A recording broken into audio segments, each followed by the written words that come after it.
Donc, nous sommes rendus à une chaîne eulérienne et un cycle eulérien. Nous allons aussi voir une chaîne hamiltonienne et un cycle hamiltonien. Donc, sortez vos surligneurs si vous les avez serrés. Donc, une chaîne eulérienne est une chaîne qui emprunte une seule fois toutes les arêtes d'un graphe connexe. Donc, n'oubliez pas qu'un graphe connexe, de n'importe quel sommet, je peux me rendre à tous les autres sommets. Ce n'est pas un graphe simple, c'est vraiment connexe ou complet. Dans un graphe, une chaîne eulérienne existe s'il comporte exactement deux sommets de degrés impairs. N'oubliez pas, les degrés, c'est le nombre d'arêtes qu'un sommet possède. Puis les arêtes, c'est le lien entre deux sommets. Cette chaîne commence à l'un des sommets des degrés impairs et se termine à l'autre de degrés impairs. Donc, si j'ai deux sommets de degrés impairs, ben, je pars de l'un puis je finis à l'autre. C'est le secret, là. Un cycle eulérien est une chaîne eulérienne qui commence et se termine par le même sommet. Donc, n'oubliez pas qu'un cycle est une chaîne, OK, mais qui commence et se termine à un même sommet, puisque c'est un cycle.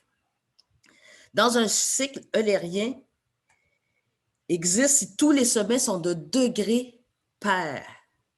Cette chaîne commence à n'importe quel sommet et se termine par le même sommet. On y va avec quelques exemples. Donc, dans ce graphe, donc je les ai déjà notés. Dans ce graphe,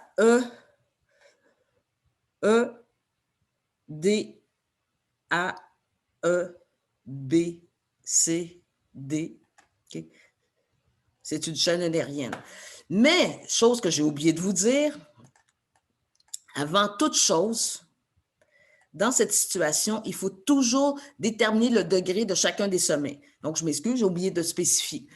Donc, allez écrire le degré ici. B, c'est de degré 2 parce qu'il y a deux arêtes. 3, c'est de degré... E, c'est de degré 3 parce qu'il y a trois arêtes. N'oubliez pas, on disait qu'il faut qu'il y ait deux sommets de degré impair, puis on commence par le degré impair le plus élevé, généralement. Là.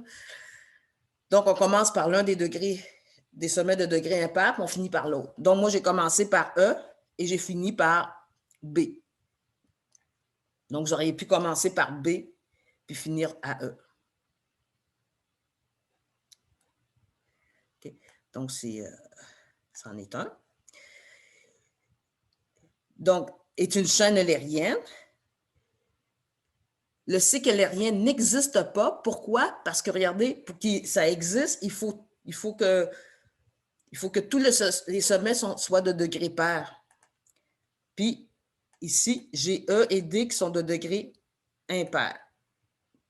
Car E et D sont de degré impair.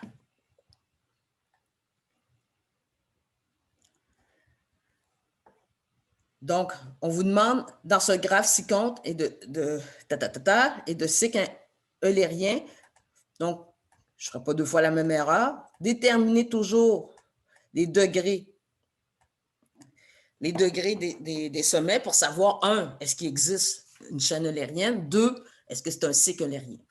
Dans ce cas-ci, c'est un cycle eulérien. Pourquoi? Parce que tous les sommets sont de degrés pairs.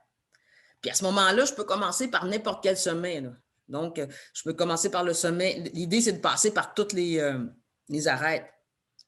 Donc, ça peut être A, B, E, D, C, E, A. Donc, l'idée, c'est de revenir à mon point de départ. Donc, si on voulait, on peut l'écrire. A, B, E,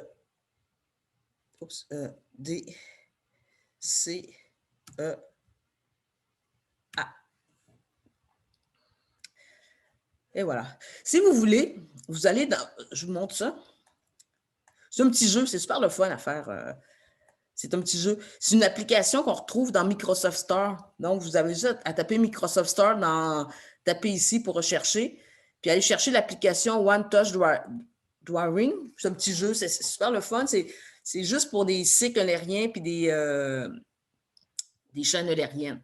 Donc, toujours, ce qui est intéressant, c'est que vous allez vraiment penser à calculer les degrés de chaque sommet pour savoir est-ce que j'ai une chaîne ou un cycle. Tu sais, quand je dis qu'on parle de chaîne, n'oubliez pas qu'il faut que vous ayez 2 sommets de nombre impair. Puis, si c'est un cycle, tout le monde doit être pair. Donc, chaîne hamiltonien et cycle hamiltonien. Donc, on aura ici.